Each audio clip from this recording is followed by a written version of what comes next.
What is up, geeks and geekettes? It's Steady with the Countdown City Geekcast, and yes, we're back. I know it's been a little bit of a break since the last time we've done one of these episodes, and it's not even live. But we had to come back and talk and finish our discussion series on the Ahsoka show. And joining me is a man just for that job, the one, the only, David J- Lozano. What's going on, sir? just David, yeah. You don't like the Lozano part? Oh, since you introduced yourself as Steady, right? Ted A. Ted. Steady. Yeah. So yeah, it's just David. Just David. We had shirts made, and Did you? yeah, the guy was like, "Okay, you're Retro Ray, and you're just David." I'm like, "Yeah, I guess." He's like, "You don't have a cool nickname?" I was like, no." Damn He's it. like, "Okay." Oops. Oh man. Crazy man. Crazy that it's been so long already that the Soka show's already ended. But here we are to kind of put a cap, an end on this chapter. And I've been meaning to talk about it for so long.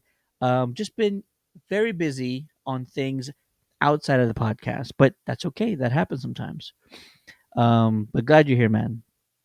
And if you've been watching our Ahsoka discussion series, you know how this goes. I'm going to start off with a summary, and this is going to be about chapters 7 and 8. I'll start off with 7, and it goes a little something like this. Chapter 7, Dreams of Madness.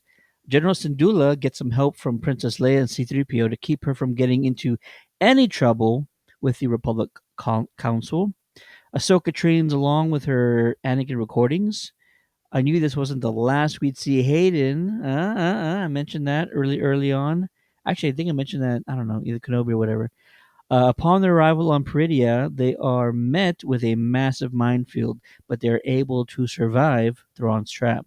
And towards the end of the episode, Ahsoka reaches Ezra and Sabine just in time to help fend off Shin Hati and Thrawn's forces.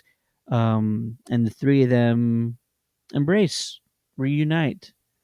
Awesome. On Peridia. Chapter 8, The Jedi Witch and the Ward Lord. Almost said wardrobe. And the Warlord. Morgan Elsbeth gets a present she will regret sooner or later. Ezra builds a lightsaber. Sabine finds the Force. We get zombie troopers. Talk about that in a little bit. Thrawn gets away, Ezra goes home, Ahsoka and Sabine get left behind, and Balin gets closer to his destiny. And the final shot of the series, which brought several tears to my eyes, is good old Anakin Force Ghost, looking just stellar and remarkable. So that's how the finale of the Ahsoka series ends. And just David, I want to know, sir, did this series live up to your expectations? Uh, to a certain degree, I would say. I think the big criticism is the fact that all the fans that weren't familiar with Clone Wars and Rebels were a bit lost, and that was kind of the drawback to the series. But it's Dave Filoni continuing his grand story, and that's essentially what it was. It is in live action, of course, and all the storytelling beforehand was animated, Clone Wars and Rebels. So, like I said, the drawback to this series was the general fan that maybe watched Mandalorian kind of got Mandalorian because it was the start of that story, and none of us knew anything, so we were all on the same page. But with Ahsoka, Sabine was on Lothal, and people were like, "Okay, what planet is this? What character is this? Oh, she's a Mandalorian. Oh, I think I remember Ahsoka from Mandalorian." And it was that type of thing. And I didn't talk to many people outside of my small Star Wars bubble, but you can just imagine when the space wolves show up, what is that? Um, but overall, Uh, I liked it. I thought Filoni did a pretty good job. I'm not expecting Oscar level writing and directing and acting. The acting was great. The casting was great. Um, the character of Ahsoka, played by Rosario Dawson, seemed to be a little off in the beginning by a lot of people. A lot of people grew up with Clone Wars and continued on with Rebels, and Ahsoka acts a certain way, and Rosario wasn't acting that way. But there's a little bit of story that we don't know about with the interaction between Rosario and Sabine when Rosario or Ahsoka took on Sabine as her Padawan, and then she walked away from Sabine, just like Ahsoka walked away from the Jedi Order. So there's that piece of story, and they had kind of a falling out. So we never got to see that, but that was explained in a small snippet of dialogue. And there was a small snippet, or wasn't there a flashback somewhere in here? Not between Ahsoka and Sabine. Okay, I might be imagining things. We did see the bombing of Mandalore, where essentially we find out that that's where Sabine's family died, and we see Sabine's family in the Rebels animated show. Okay, because what am I thinking of? Isn't there a scene Yeah, there's where them at the Clone Wars flashbacks. Clone Wars? Okay, Yeah, where we see young Ahsoka, but and will we see Sabine going off the train with Ahsoka? When did that happen? we didn't see that in live action. Not live action. Just Yeah, that must have the been Rebels. epilogue of Rebels, we see Ahsoka the White, which got retconned, and we see Sabine Sabine. touch the mural, and they turn off and they go in the T6 Starfighter, That's what which I'm is thinking Ahsoka's, about. yeah, Ahsoka's ship, yeah. So yeah, overall, I thought it was good. I liked it. Balin's motivation. It seems like now we know that he's trying to seek out that holy force trinity. Which, if you didn't see Clone Wars, you didn't know what that was all about. It's about the father, the daughter, and the son.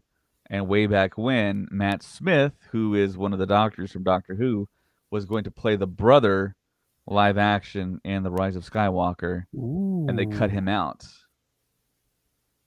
And we all know JJ, who directed that movie, is not a fan of prequel stuff or animated stuff. And I think he said no, that delves too closely to that stuff. Let's just bring back Palpatine, and somehow he returned, and that whole storyline. So Yeah, yeah, if JJ, that would have been too many ideas. The brother in episode 9. Yeah, that's where we draw the line. that it would have been a more interesting film. It would have raised more questions. People would go back into the lore, and there's a way you could do it where people don't have to ask a lot of questions. And I think back to Peter Jackson's The Lord of the Rings, how brilliant it was. Lots of people didn't know about The Lord of the Rings, me included. Back in 2001, they did a big prologue explaining all the races, the elves, the dwarves, men, the immortality of the elves, the battle, the ring, the concept of the ring, all the rings. And we all got in the right headspace for it. We didn't get all in the right headspace for Ahsoka. That's where they were lacking. But of course, we all know it's a TV show. It's not a movie. They can't spend a lot of money, even though they did spend a lot of money on Ahsoka. Sure did.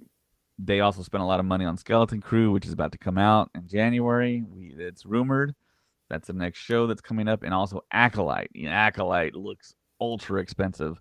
So yeah, the future of Star Wars is film, of course. There's 3 films headed our way, hopefully, whenever this actor strike is done.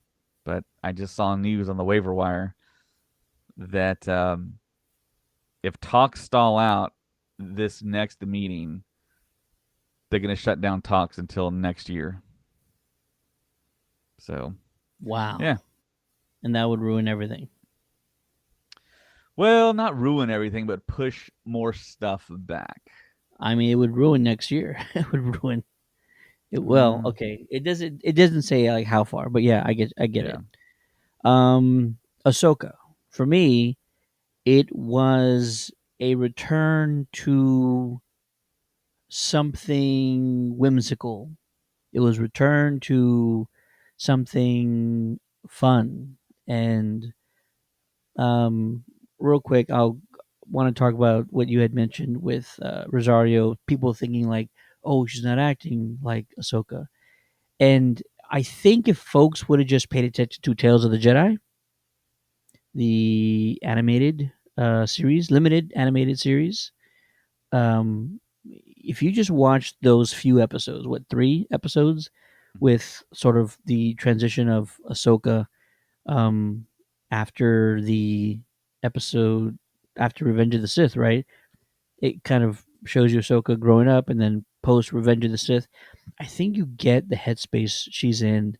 She is living a tragic life. Everybody she loved or cared about mostly is gone, and I don't think it takes a lot for someone to understand, It why doesn't. she's been the It way she doesn't. is, But hardened. people but people don't want to do homework. People don't want to have to go back into Disney Plus and then subscribe if they're not already subscribed and then look and drill down into the menus and find all that stuff. They don't want to do that. They want to sit down and be told a story and just have it in front of them. I think that's the true formula to make Star Wars work. Unfortunately, it's going to cost them more money, but hey, you write yourself in that corner essentially. You want to continue a story, you have to put people in the right framework. And they did the flashbacks for the Clone Wars. Might as well do a prologue, and that would have like blown people away if they started off with that. They would have been like, "Oh my gosh." That would have set the table for everything. People that are out there, us know. We're gonna look at all the stuff. We know all about it.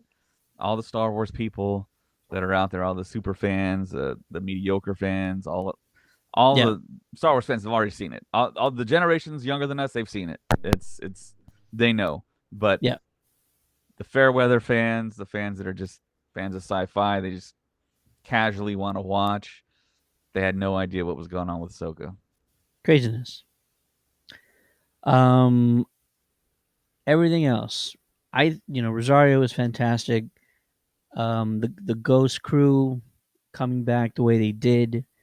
Everything we sort of got, the plot, the story, the relationships between certain characters, Sabine and Ahsoka, for example.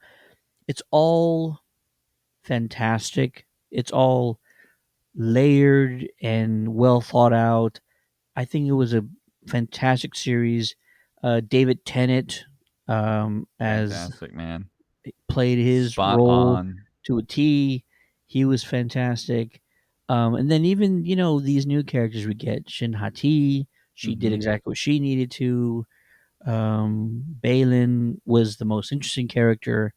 Finally somebody outside of the two major factions that has a separate agenda, and that's Mm-hmm. interesting. It's like, what could that possibly be? And that was a great sort of thread that pulled us along the entire way. The effects were great. The music and the score I'm in love with. I should be listening to it in my car every day. I forget to, but it's probably the the music that has sort of met John Williams' pieces to a certain extent. It's the closest thing to John Williams' pieces having that same sort of impact for me. I know that The Mandalorian, they had a lot of great tunes and all that stuff, but these pieces, especially in the credits, I watch the entire credits every single time because I cannot stop listening to the score during the credits. Yeah, Um, it's by the Kiner brothers. Kevin Kiner, he's scored more music now than John Williams, and that was a few years back already. He is like the Star Wars guy. He scored all the animated stuff that Filoni's done, and he's joined by family. And yeah, the score was great. yeah. All in all, this was a project that had big aspirations, new galaxies, new threats, the return of Thrawn. Still don't even know what his plan is and what all these coffin-like boxes are that he's bringing to Dothamir. Um, but it was ambitious, and that's a good thing to kind of aim for. Even though it's meant to be sort of a stepping stone, and we know that kind of going into this that Thrawn was probably going to succeed because we haven't had an empire like story in a while. We haven't had a episode 5 where like the good guys lose. That hasn't happened in quite some time. We're due for the bad guys to get one, you know what I mean? And Thrawn making it out is interesting. Now we can start getting somewhere. Now fan theories can really start running and things like that. I think it's good and it's healthy for everybody to let this story continue and go from there. Now we're in this sort of all we're all in this space where like this is exciting again. Things are happening, events are converging.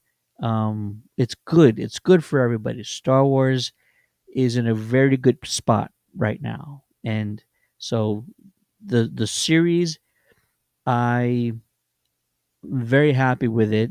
I think it slightly surpassed my expectations.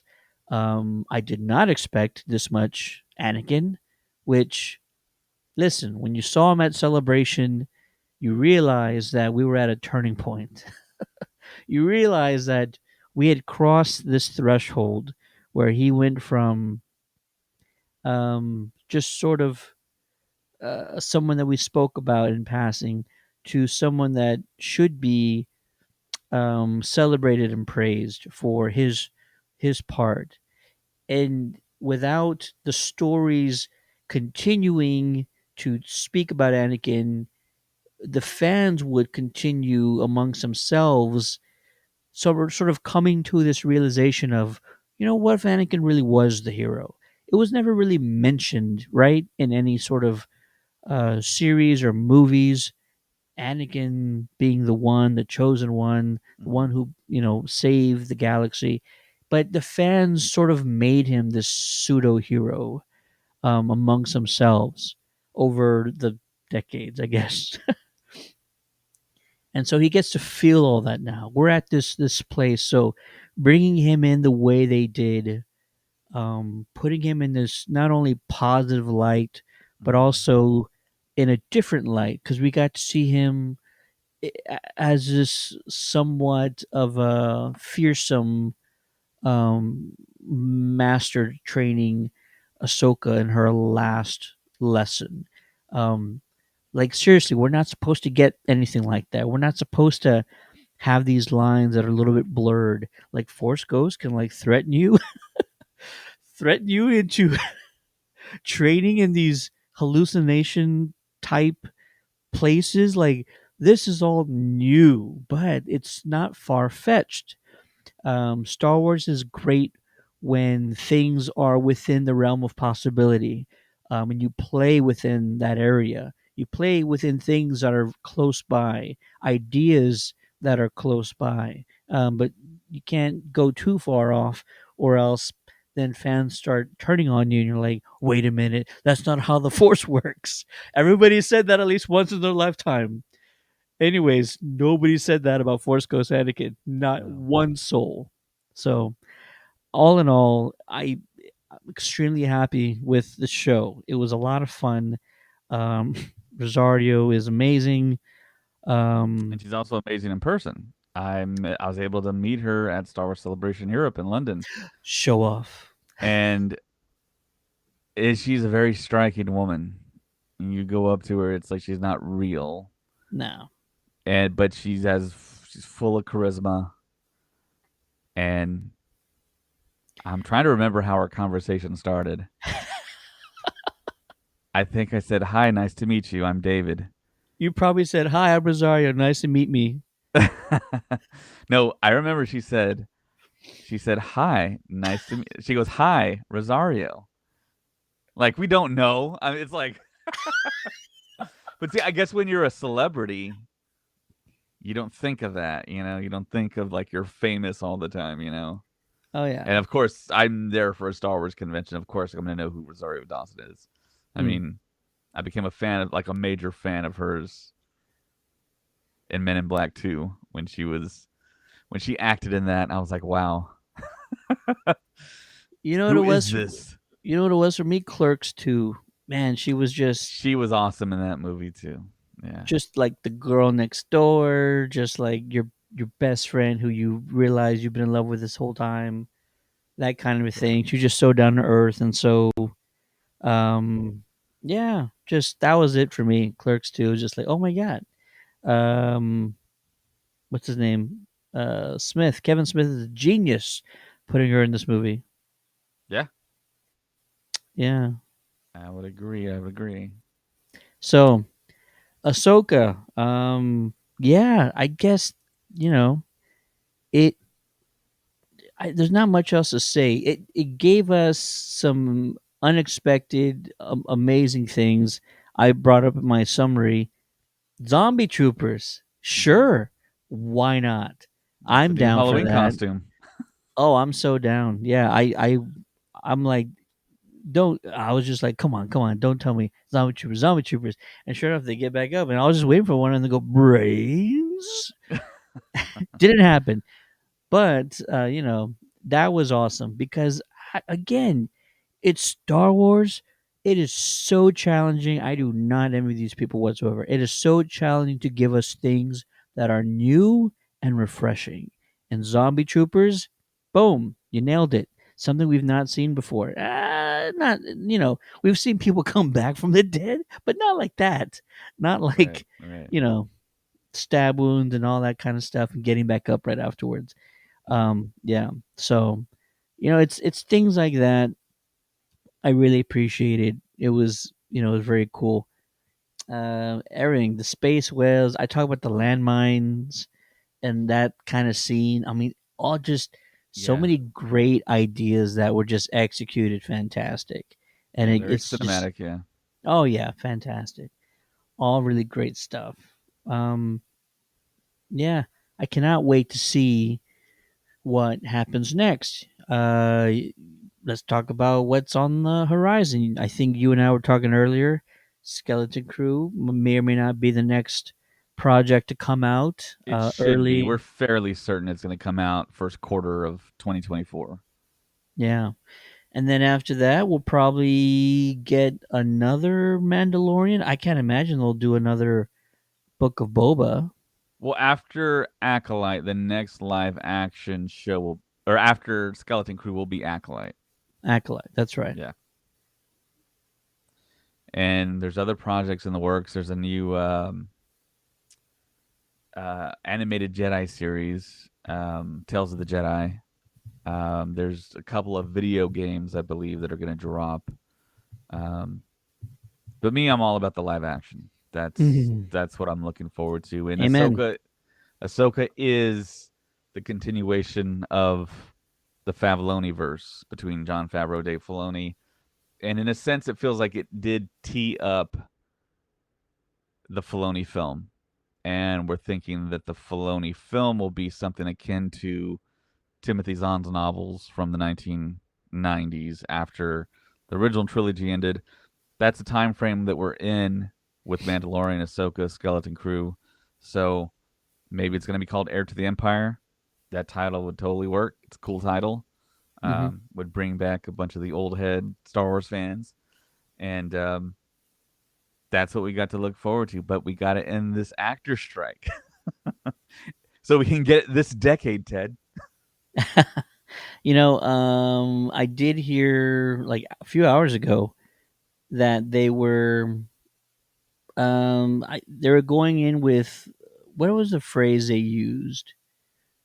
They were continuing talks today, or they said that the CEOs are coming back to the table, and that the SAG team or the SAG group was optimistic, cautiously optimistic about discussions Yeah, a for deal's gonna this get weekend. done.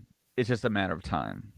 A Yeah. deal's gonna go through. The Writers Guild got their deal. Um, they're satisfied with it. Both sides sacrificed a little bit, and they got a deal done. Now the next domino will be the actor strike deal. So that's all we're waiting. It's just a matter of time. I mean, it's how much it affects all of our beloved projects like Deadpool 3 and everything else after it. What the future Star Wars films are going to look like when they're going to drop. Um, that's the part Ghostbusters. that's yeah. Yeah. Okay, Annie Potts. So Ghostbusters, what do you want? Yeah, man. that I impression's agree. too good, Ted. You're When they practicing tweet, that. sorry, all the time, every time I watch it. Yeah. So the strike, like I said, it was slightly encouraging that they had put that information out there. Oh, the CEOs come back to the table for negotiations, and they weren't saying like, "Ooh, we're confident," but saying they're cautiously optimistic was a little bit more. Feel like they were giving away more of a realistic account of what they were expecting. But being overconfident would have been slightly bad. I think I don't know why I felt that I feel that way, but saying we're cautiously optimistic, I feel like there's still hope there, and I think that's the right attitude to have at this point, and I feel like we're close to it. I mean, hell, the holidays are around the corner. I mean, these people gotta buy presents, see their families. Jesus, come on now, literally. Yeah, Jesus. Um, so a deal should hopefully get done within enough time before the holidays come around. I really can't see it going longer than that. But you know, knock on wood, hope for the best. Um, yeah, this is fantastic. I would expect one more series to come out. Well, we already know there's a series. There's the Lost Tracks, right? Ghost Track Ghost Track 17. 17. Um, I'm trying to think about what that actually is. I think that's actually Filoni's film, Yeah, possibly. ooh, you do? I think that was before Filoni's film. Um, because Grammar Rodeo was the code name for Skeleton Crew, and then we had the rumor of Ghost Track 17. So yeah, that might be something else. But we do know that Favreau has written Mando season 4, so that has to come to pass as well, and it hasn't even been shot yet. Yeah. But it's not too difficult to shoot since Pedro Pascal just records his lines wherever he is on the set of The Last of Us and just emails it. Here's the thing. I kind of need the man to be more involved. I don't know why I feel this way, but I don't know. I did a panel with Barry Lowen this past summer, and it was it felt so unique talking to the man actually behind the mask. One of them, right? There's like three or four of them, but it. I don't know what I'm trying to say. Yeah, we were giving Barry the credit and we were giving him his due because he's, doing everything. He's the one actually acting with the rest of the cast on the set, good for him. And so I'm like, you know what, Pedro, you actually need to get on, get in the dirt, get in the trenches with these folks. Um, I don't know why I feel that way, but I do feel like I want to know that he's, kind of giving it his all. You know, Yeah. I understand like guys like David Tennant. He's doing voices for um Huang Yang. I forget his name. Hu Yang. Huyang. He's given his voice for Huyang. But I feel like that's sort of a different animal. Different beast, same type of animal. There you go. So that's a different element. Whatever. That's okay. Right. It's all good. I mean, Chris Bartlett's getting in C3PO. You see him walking around in this tight little suit, right? Go, Chris. Um, Yeah. And I met yeah. him, and he signed that helmet right there. And I showed him the podcast we did together, Mm. and I said, "Hey, remember this?" And he was like, "Okay." He didn't have his glasses on. He didn't recognize himself. But You yeah, saw we had Chris? a Where'd you see him? at the Alamo City Con or Oh, okay. Alamo Con in Alamo shirts. Hero Con. Yes, I believe that's what it's called. That's Not right. the That's not the right. big one, No, no, the no. smaller one in shirts. Yeah, Leilani Shu was there as well, and Chris Bartlett. He doesn't So remember me asking him the question that gave him goosebumps. I'm just kidding. I'm sure he gets Well, a lot of interviews, so yeah, at it's the point where he got it's to all our right. podcast, well, like I said, he didn't have his glasses on. He said, "I can't see anything really." I'm like, okay, but yeah, he does a lot of stuff. He does a lot of podcasts. He does a lot of conventions. So I didn't hold it against him. I wanted to go up to him and say, "Hey, look, it's me," and see It's what a he would do. me, Rosario. Just kidding. Like I was saying earlier, I think that the movie is going. It's gonna be definitely like you already mentioned. It's gonna be about this timeline that we're currently in, the Filoni verse. But I do feel like there is a stepping stone in the middle somewhere. Like there would be too much story to tell at this point. Right. So we do need at least one more project, Yeah. whether it's Mando season 4. Right. That way we can maybe bring those two groups together, right? Right. Um, Right. And the that was Mando crew and yeah. all that good That stuff. was what was foretold in that big shareholder investor call way back when, that all these Mm. storylines are going to tie together. Mando, Ahsoka, at the time Rangers of the New Republic, which got canceled or shelved, and of course Skeleton Crew is happening during the same timeline too. So the kids might be involved that are in that show. I wouldn't be surprised if that's a different timeline altogether. Well, we know what timeline it is. It's during the time of Mando season 3-ish, Oh wow. because one of the pirates is actually in Skeleton Crew. The guy that Hmm. played Vane. Yeah. Interesting. Yeah. All right. Well, I think that'll do it. Ahsoka has completed. We've talked about it now, and if you're watching this, we want to hear from you. Um, Give us your thoughts on how you felt about the Ahsoka series. Did it meet your expectations? Surpass them? Did you wish it was longer? Were there any elements of the story or the plot you didn't care for so much? Drop those thoughts in the comments, or you can always email us on the contact page of our website at www.countdowncitygeeks.com. Boom. Countdowntothegeeks.com. Also, be sure to check the website frequently. We still have plenty more movies, advanced screening passes to give away.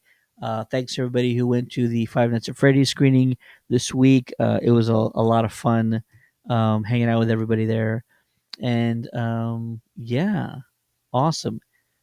David, just David, tell us what Star Wars stuff has got going on in the next coming weeks. Star Wars Stuff podcast. Yeah, Um,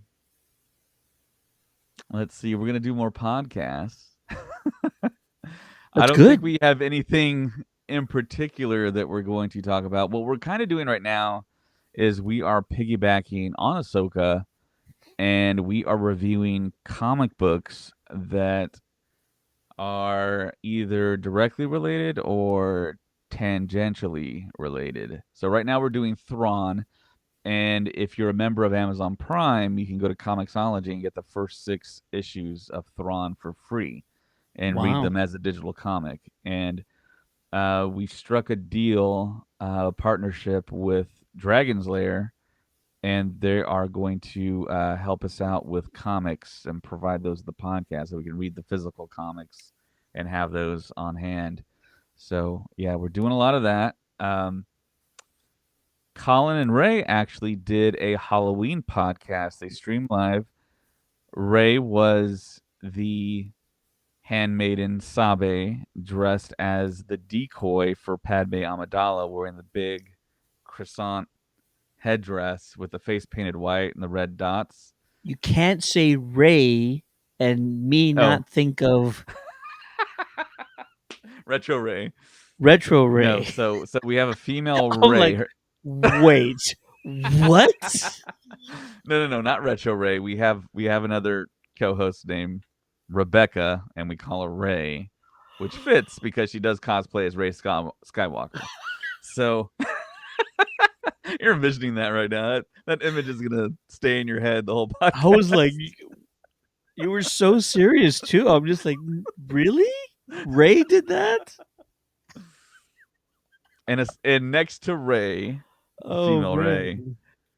was Colin. He has a full on, full out wig, robes, glove of Anakin from Revenge of the Sith, and they podcasted today live. I got to drop it on audio here pretty soon and disseminate that to Spotify and Apple.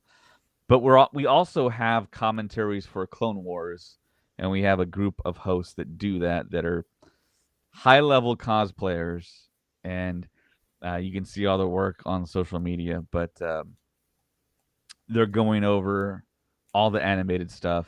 Currently, they're doing Clone Wars, and they're doing it chronologically. For some reason, Lucasfilm decided to drop these episodes non-chronological, so it's very confusing. But you can go to a website, it's an official website from StarWars.com, and see the actual chronological order, and that's how we're posting them. So you can go to, if you want to, go to our Patreon. You can watch it there. You got to subscribe. You got to be on the purple tier to watch video, and you see these experts talk about individual aspects of each show. So we're going to continue that.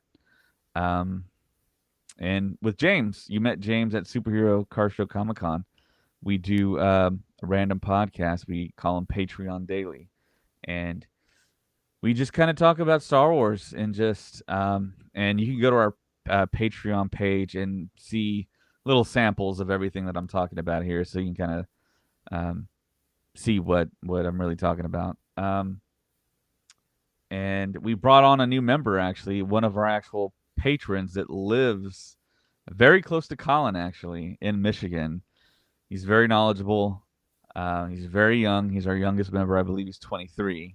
Oh, okay. And yeah, I wasn't gonna say like 12 or something, but That's what I thought. I was like, all right.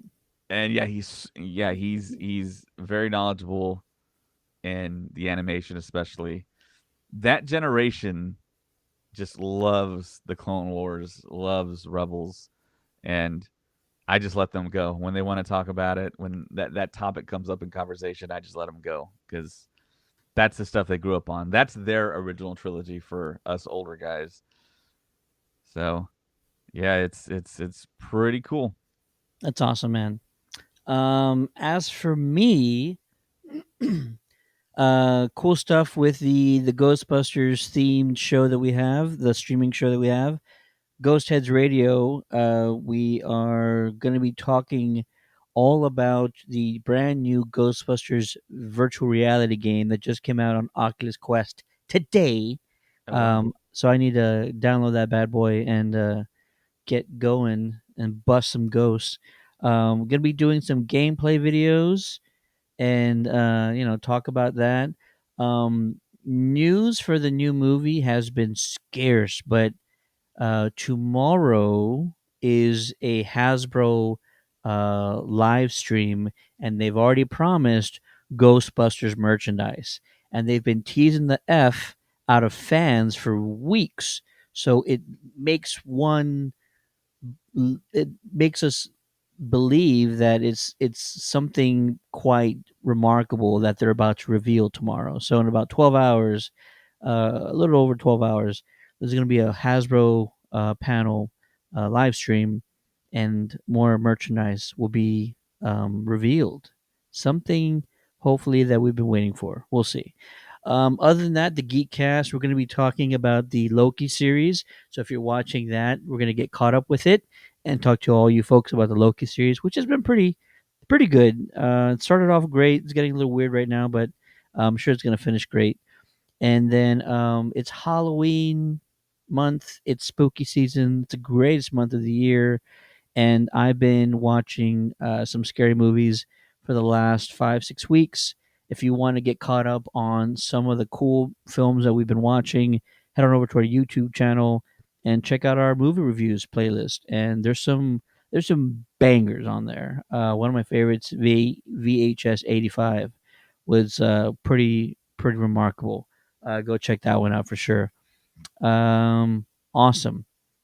That'll do it for this episode of the Countdown City Geeks.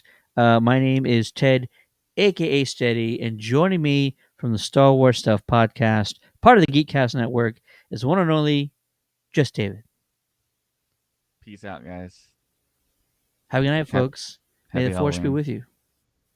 Always. Happy Halloween! Do the antipods. Ooh. Do the antipods. Gaspa says, what do you want?